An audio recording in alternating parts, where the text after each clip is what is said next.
Hi everyone. In today's video, what we are going to see is if an MLM company wants to do business legally, what are all the steps it should take, from where all the certificates we should obtain, where all we should register, all we will see this in a detailed manner.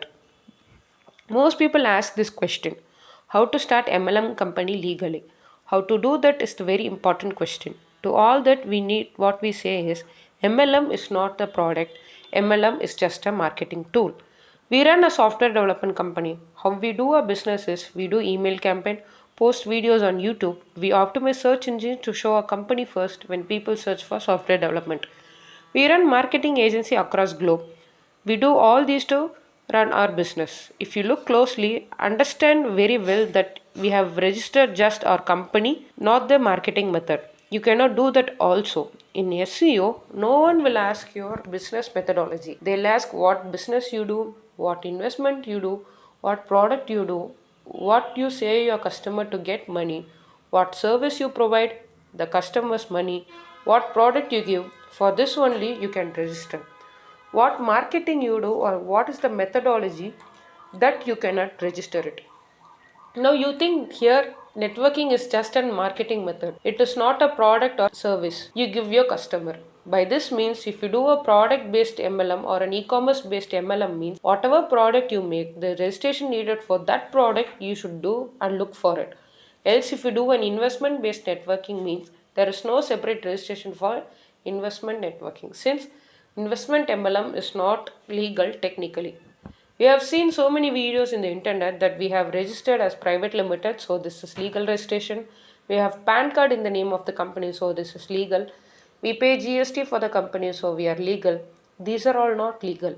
The methods you run your business, the commission system, the withdrawal, how smoothly you give without any problem. These are all the factors that will determine your company is legal or not. Generally, the registration formalities will never determine that the company is legal or illegal. If you want some more detailed explanation, wherever you go, your known people or your relatives or your friend or anyone will do chit funds. What does it mean is if you pay 100 rupees or 500 rupees or 1000 rupees or 10,000 rupees regularly after 11 months or 25 months of time in any amount or in any fixed rate, you will get your money back. Most people who runs business knows very well that these small chit funds are not legal thing, but we all will do it, no one will question it. At the government point of view, this is illegal. For doing this business, there is no legal rights.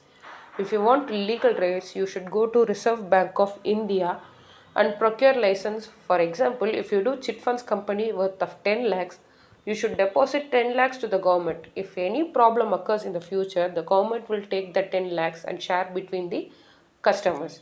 Like this, there are so much formalities the government has. All these would be followed by big companies like Shriram Chit Funds and etc. Not small people like us who does for 1 lakh cannot do it. That also the methods are so complicated to do. So if you want to do business, you should do that in your own risk. If you want to do with legal formalities, it is difficult to do. If someone asks if it is a private limited, is that legal? Or if private limited not legal, private limited is just a company that you do business. What type of business you do? If your business turnover is more than 40 lakhs, if you do private limited, it is more safe for your investor, for your employee, for the company brand. It will be an advantage. For these things only, private limited would work. A known friend of mine who is doing business worth of almost 15 crores, still now he is operating as sole proprietorship. He didn't change to private limited. No one will come and ask you when you do your business that you should change to private limited. Okay, then if you ask what you should do for a networking business, all you have to register. If you ask, we say this as all the other business, you start your business according to the Income Tax Act of 1961. You should follow all the rules. Secondly, if you service a product for GST, government has set of rules and regulations. For that, you need to ask your auditor. You need to do GST filing. If you do a business, if you do it after some particular amount, you need to pay GST. For GST, if you have bill, it is the second thing.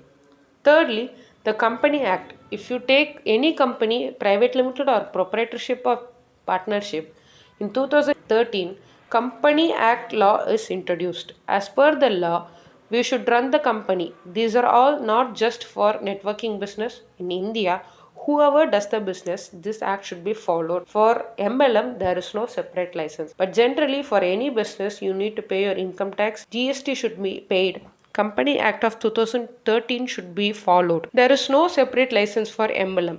If someone comes to you and says that there is separate license for MLM and ask money for it, then it is a fraud work. There is no separate license for networking. Here what you need to know is if you are going to do a business, not MLM.